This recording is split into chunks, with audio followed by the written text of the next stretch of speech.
നമസ്കാരം, തേടേ ന്യൂസിലേക്ക് സ്വാഗതം. മലയാള സിനിമാ പ്രേമികളുടെ കയ്യടി നേടിക്കൊണ്ട് ജൈത്രയാത്ര നടത്തുകയാണ് മോഹൻലാൽ തരുൺ മൂർത്തി കൂട്ടുകെട്ടിലെ തുടരും. ഏപ്രിൽ 25-ന് തിയേറ്ററുകളിലെത്തിയ ചിത്രം മികച്ച പ്രതികരണങ്ങളോടെയാണ് മുന്നേറുന്നത്. റിലീസിനു പിന്നാലെ സിനിമ 200 കോടി ക്ലബിൽ പ്രവേശിച്ചത് വലിയ നേട്ടം തന്നെയായിരുന്നു.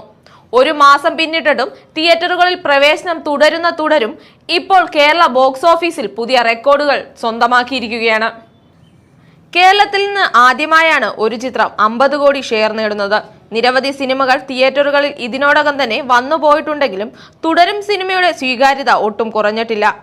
ഇതിനിടെ സിനിമയുടെ OTT റിലീസ് തീയതിയും പുറത്തു വന്നിരിക്കുകയാണ്.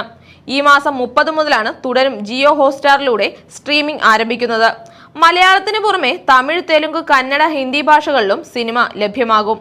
വലിയ തുകയ്ക്കാണ് ചിത്രം വിറ്റുപോയതെന്ന റിപ്പോർട്ടുകളും പുറത്തു വരുന്നുണ്ട്.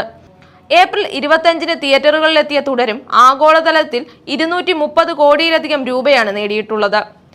കേരളത്തിൽ നിന്ന് മാത്രം 100 കോടിയിലധികമാണ് സിനിമയുടെ കളക്ഷൻ. കേരള ബോക്സ് ഓഫീസിൽ നിന്ന് 100 കോടി കളക്ട് ചെയ്യുന്ന ആദ്യ മലയാള സിനിമ കൂടിയാണ് തുടരും.